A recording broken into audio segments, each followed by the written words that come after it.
Hello guys, welcome to another video. दोस्तों, आज मैं एक और स्टोरी को ट्रांसलेट करने जा रहा हूं और हमेशा की तरह मैं इसे हिंदी में ट्रांसलेट करूंगा। इस वीडियो में मैं आपको वर्ड बाय वर्ड मीनिंग के बारे में बताऊंगा और साथ में ग्रामर के पोर्शन को भी कवर करूंगा। तो आपसे गुजारिश है, इस वीडियो को लास्ट तक ज़रूर देखिएगा ताकि आप इसको अच्छे तरीके से समझ सकें। तो वीडियो शुरू करते हैं। वीडियो का जो टाइटल है वो है द क्लेवर क्रैब। क्लेवर का मतलब होता है होशियार। क्रैब कहते हैं केकड़े को। तो इसका क्या मतलब हुआ? द क्लेवर क्रैब, यानी कि होशियार केकड़ा। तो ये था हमारा टाइटल। इसको मजीद पढ़ते हैं। वंस अपॉन अ टाइम, एक समय की बात है। इन अ डेंस जंगल, डेंस कहते हैं घने को। तो एक घने जंगल में there was a beautiful lake, lake कहते हैं झील को। तो there was a beautiful, beautiful का मतलब होता है खूबसूरत। तो इसका क्या मतलब हुआ? Once upon a time in a dense jungle there was a beautiful lake. एक समय की बात है कि एक घने जंगल में एक खूबसूरत झील थी। There lived many water creatures in it. There lived many water creature, creature का मतलब होता है प्राणी। जो पानी के यानी कि जो पानी के प्राणी थे वो उसमें रहते थे। बहुत से, यानी कि बहुत से जो प्राणी थे, पानी के प्राणी थे, वो उसमें रहते थे। There were fish, crabs, crocodiles and other animals.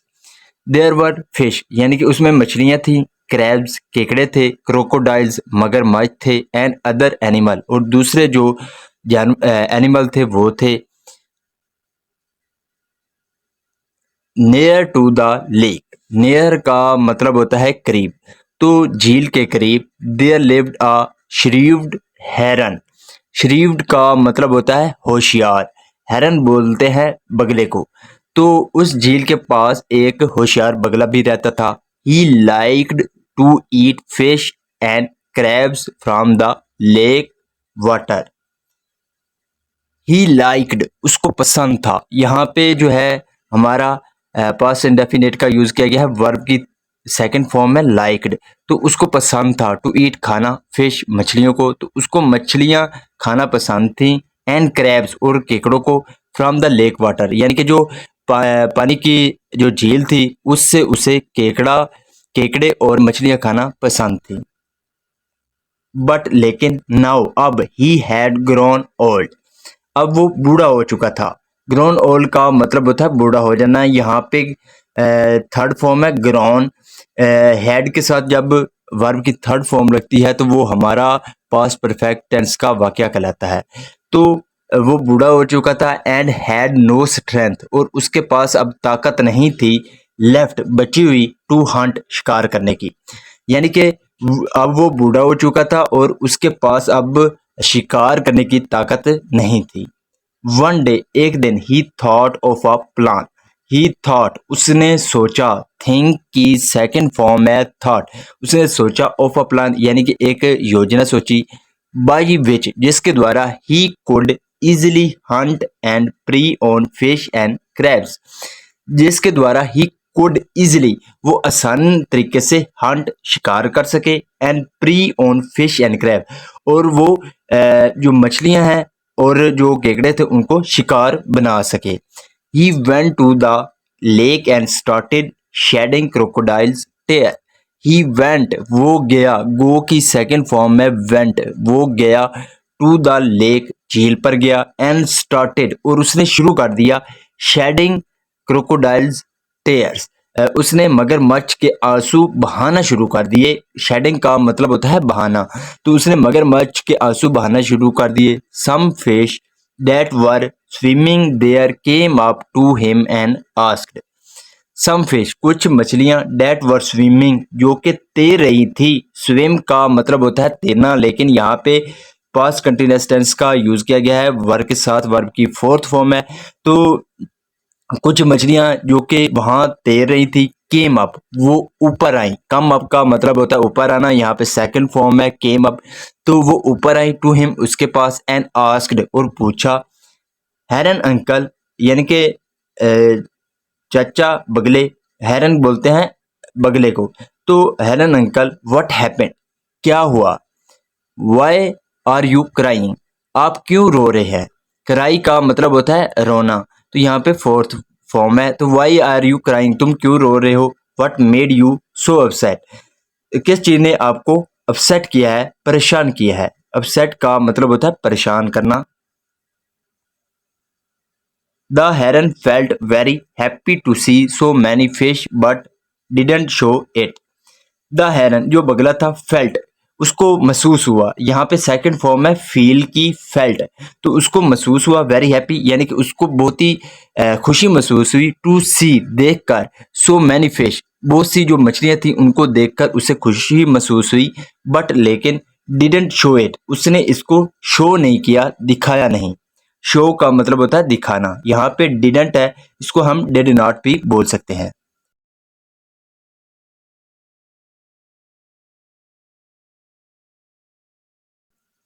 He said in a gloomy voice. Gloomy का मतलब होता है यानी कि दुख भरी, तो ही सेड उसने कहा, इन अ ग्लोमी वॉइस दुख भरी आवाज में उसने कहा, I am very upset today, मैं आज बहुत परेशान हूँ। अपसेट का मतलब होता है परेशान। इन फ्यूचर, फ्यूचर में यानी कि आने वाले दिनों में, I will never be able to see you people in this lake. I will never be able to see, मैं आपको नहीं देख पाऊंगा। यहाँ पे जो है हमारा फ्यूचर का टेंस यूज किया गया है, I will never be able to see you people, मैं यानी कि मैं तुम लोगों को नहीं देख पाऊंगा इन दिस लेक, इस झील में। वाई क्यों? वट हैपेंड क्या हुआ? आस्क्ड आ फिश एक मछली ने पूछा, यानी कि एक मछली ने पूछा कि क्या हुआ? वट मेक्स यू से सो, यानी कि आप ऐसे क्यों कहते हैं? इन द मॉर्निंग सुबह को, आई मेट एन एस्ट्रोलजर। एस्ट्रोलजर का मतलब होता है नजूमी, जो कि भविष्य के बारे में बताता है, तो आई मेट, मीट की सेकंड फॉर्म में मेट, जिसका मतलब होता है मिलना, तो आई मेट मैं मिला, एन एस्ट्रोलजर मैं आज यानी कि एक नजूमी से मिला। ही सेड उसने कहा, डैट के this lake would soon dry up and all the lake dwellers would die. He said उसने कहा, डैट के दिस लेक ये जो झील है, would soon dry up, dry up का मतलब होता है खुश्क हो जाना, सूख जाना, तो ये जो झील है वो जल्द ही सूख जाएगी। सून का मतलब होता है जल्द ही। And all the lake dwellers, dwellers का मतलब होता है रहने वाले, यानी कि जो नवासी है झील के, वो सभी क्या हो जाएंगे? वुड डाई, वो मर जाएंगे। यानी कि उसने कहा कि मैं आज एक नजूमी से मिला, उसने कहा कि ये जो झील है वो जल्द ही खुश्क हो जाएगी और सभी जो यहाँ के रहने वाले हैं वो क्या हो जाएंगे? मर जाएंगे। आई एम वेरी सैड, मैं बहुत दुखी हूँ। सैड का मतलब होता है दुखी होना। I have decided to keep a fast to please God. I have decided मैंने फैसला किया है, यहाँ पे हैव के साथ वर्ब की थर्ड फॉर्म है डिसाइडेड, जिसका मतलब होता है फैसला करना, तो ये हमारा प्रेजेंट परफेक्ट टेंस का वाक्य है। तो है हैव डिसाइडेड मैंने फैसला किया, टू कीप रखने का, अ फास्ट एक fast, to please God God को यानी कि ईश्वर को खुश करने के लिए मैंने आज एक फास्ट रखा है।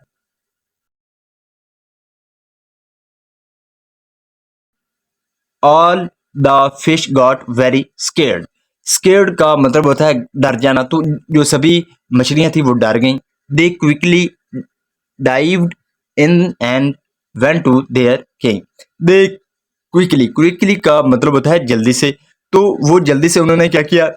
डाइव्ड, डाइव का मतलब होता है गोता लगाना, तो उन्होंने जल्दी ही गोता लगाया। And went to their king, और वो अपने राजा के पास गए। They told him all that the heron had said. They told, tell का मतलब होता है बताना, तो यहाँ पे सेकंड फॉर्म है टोल्ड, तो उन्होंने बताया हिम उसको, ऑल दैट यानी कि सभी सब कुछ बताया, द हेरन हैड सेड जो बगले ने कहा था।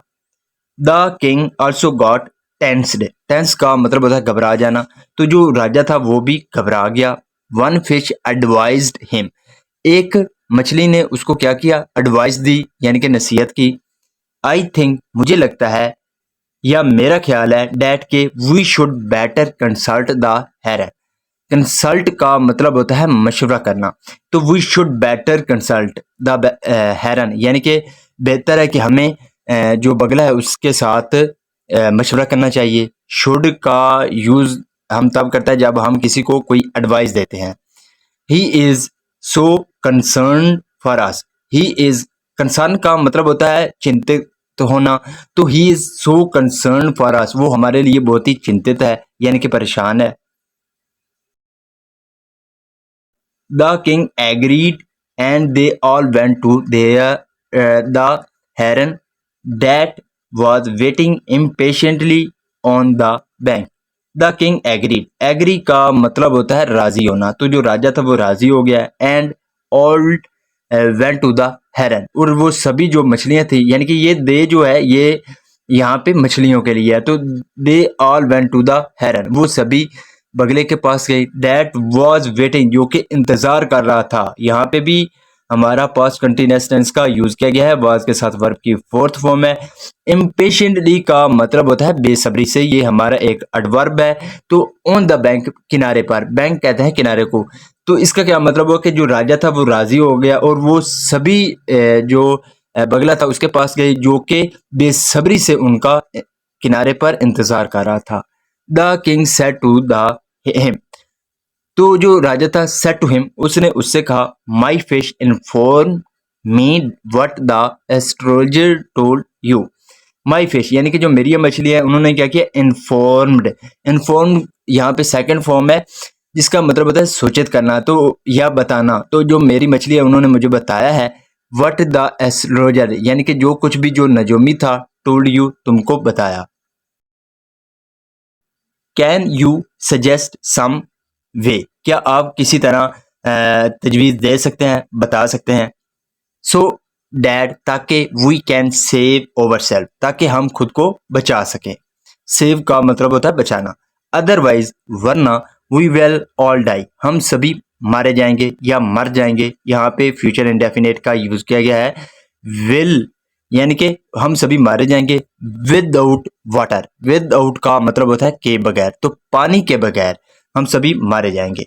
The heron felt very happy in his heart seeing his plan succeeding.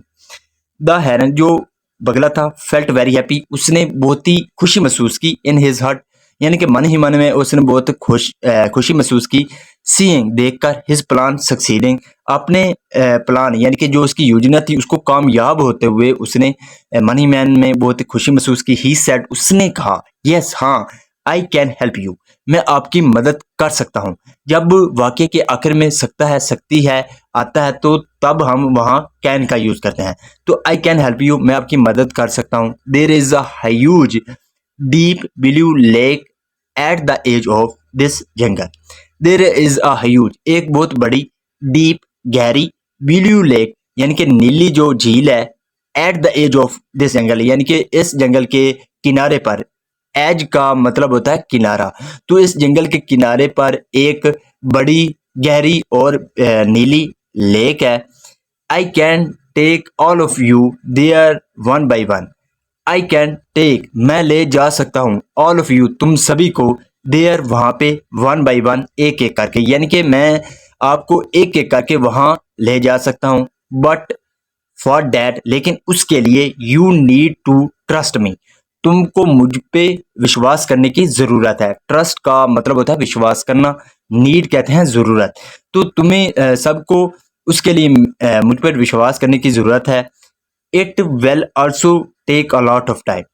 It will also take, ये बहुत लेगा, अ लॉट ऑफ टाइम यानी कि बहुत ज्यादा समय लेगा। यहाँ पे भी हमारा फ्यूचर इंडेफिनेट का यूज किया गया है, विल, तो it will also take a lot of time यानी कि ये बहुत ज्यादा समय लेगा। नाउ अब टेल मी, मुझे बताओ, व्हाट डू यू वांट, तुम क्या चाहते हो। I am already on a fast to please God. I am already, already का मतलब होता है पहले से, तो मैं पहले ही से फास्ट पर हूँ, टू प्लीज गॉड, ईश्वर को खुश करने के लिए। The king said to the heron, जो राजा था उसने हेरन से कहा यानी कि बगले से कहा, uncle we all fully trust you, हम सभी को तुम पर यानी कि मुकम्मल तौर पर, फुली का मतलब होता है मुकम्मल तौर पर, तो हमें आप पर मुकम्मल तौर पर विश्वास है। Please take us to the that lake.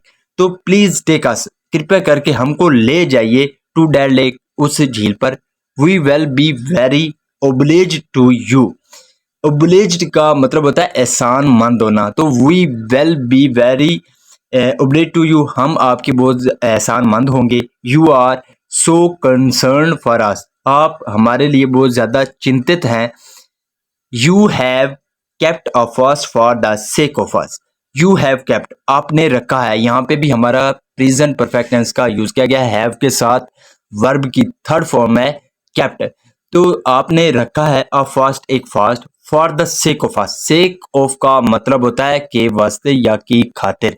तो आपने हमारी खातिर फास्ट रखा है। थैंक्स टू यू, आपका बहुत बहुत धन्यवाद। Now the shrived heron started taking the fish to the lake at the edge of the jungle. Now अब द श्रीव, जो वो होशियार हेरन यानी कि बगला था, उसने क्या किया, स्टार्टेड शुरू कर दिया, टेकिंग ले जाना, द फिश मछलियों को, टू द लेक झील पर, at the edge of the jungle जो कि जंगल के किनारे पर थी। यानी कि अब जो वो मक्कार जो होशियार बगला था, उसने मछलियों को जंगल के किनारे जंगल के किनारे ले जाना शुरू कर दिया। बट लेकिन actually instead of taking them to a lake, he would take them to a rock cave and devour them.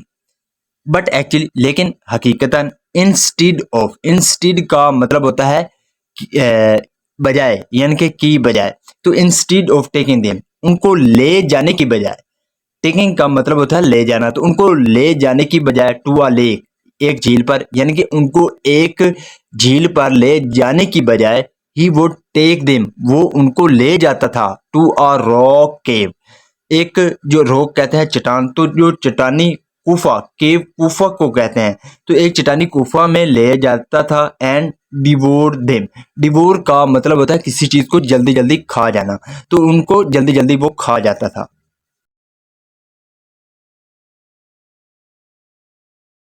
One day, एक दिन, an intelligent crab went to the heron and said.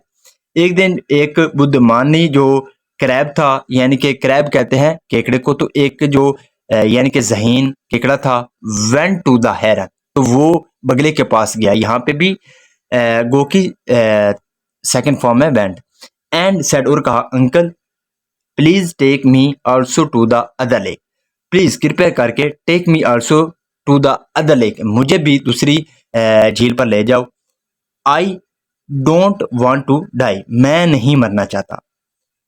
The heron agreed, जो बगला था वो सहमत हो गया। Agreed का मतलब होता है सहमत होना, तो वो सहमत हो गया। एज, जैसा कि ही लाइक्ड, उसको पसंद था। द टेस्ट ऑफ क्रैब्स, जो वो केकड़े थे, उनका टेस्ट, उनका जायका भी उसको पसंद था। The crab climbed on the back of the heron and the heron flew off.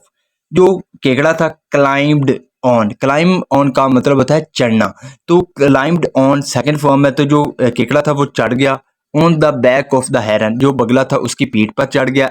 and the heron flew away off, flew off का मतलब होता है उड़ जाना, और जो बगला था वो उड़ गया। when, जब the heron was near to the rock cave, जब जो बगला था, वॉज नेयर, वो करीब था, टू द रॉक केव, जो वो चट्टानी गुफा थी उसके करीब था। The crab saw fish bones scattered there, तो जो केकड़ा था, सॉ, उसने देखा, सी की सेकंड फॉर्म में सॉ, उसने देखा, फिश बोन्स, मछलियों की जो हड्डियां थी उनको देखा। स्कैटर्ड, स्कैटर्ड का मतलब होता है बिखरे होना, तो बिखरी हुई जो मछलियों की हड्डियां थी वो देखी, देयर, वहां पे। इसका ये मतलब हुआ कि जब, यहाँ से शुरू करते हैं मेन से, तो जब जो बगला था वो चट्टानी गुफा के करीब था, तो जो केकड़ा था उसने मछलियों की हड्डियां वहां बिखरी हुई देखी। ही अंडरस्टूड, अंडरस्टैंड का मतलब होता है समझ जाना, तो यहाँ पे सेकंड फॉर्म है अंडरस्टूड, तो वो समझ गया एवरीथिंग, सब कुछ, यानी कि वो सब, जो केकड़ा था वो सब कुछ समझ गया। एंड गॉट फ्यूरियस, और वो फ्यूरियस हो गया, यानी कि वो आग बगोला हो गया। He climbed to the heron's neck and shouted. He climbed, climb का मतलब होता है चढ़ना, तो वो चढ़ा टू द हेरन्स नेक, यहाँ पे हेरन के बाद अपॉस्ट्रॉफी एस है, इसका मतलब होता है काके की, तो वो नेक कहते हैं गर्दन को, तो वो बगले की गर्दन पर चढ़ा एंड शाउटेड और चिल्लाया, यू श्रीव बर्ड, तुम होशियार पंछी, so this is the other lake where you were bringing my brothers to, so this is the other lake, तो ये है दूसरी झील, वेयर जहाँ पे यू वर ब्रिंगिंग, तुम ला रहे थे, माई ब्रदर टू, मेरे भाइयों को भी, नाउ अब, you will not be alive, अब तुम जिंदा नहीं बचोगे, टू ईट, खाने के लिए, एनी मोर फिश, यानी कि मजीद जो मछलियां हैं उनको खाने के लिए आप जिंदा नहीं रहोगे।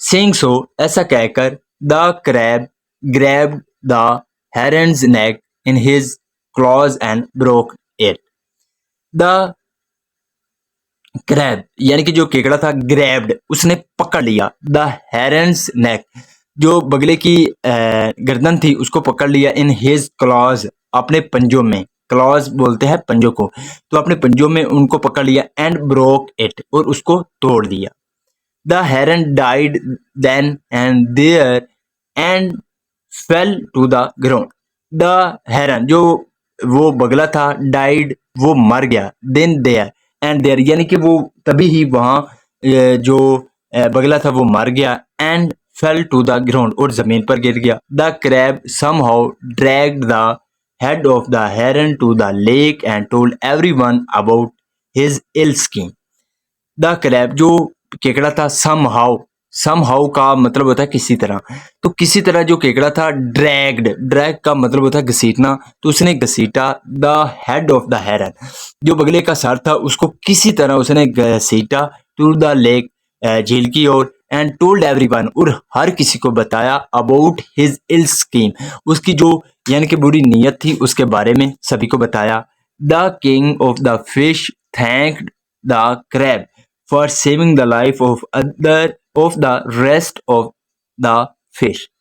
The king of the fish जो मछलियों का राजा था, thanked उसने शुक्रिया अदा किया, the crab केकड़े का, for saving बचाने के लिए, the life जीवन को, of the rest का मतलब होता है बची हुई, तो जो बची हुई ऑफ द फिश यानी कि जो बची हुई मछलियां थी उनके जीवन को बचाने के लिए जो मछलियों का राजा था उसने केकड़े का धन्यवाद किया। इसका मोरल देखते हैं, इसका मोरल क्या है, इसका मोरल है, a hunter can never be a protector, a hunter एक शिकारी, कैन नेवर बी वो नहीं कभी नहीं हो सकता, अ प्रोटेक्टर एक बचाने वाला, प्रोटेक्टर का मतलब होता है बचाने वाला, तो एक शिकारी बचाने वाला कभी नहीं हो सकता।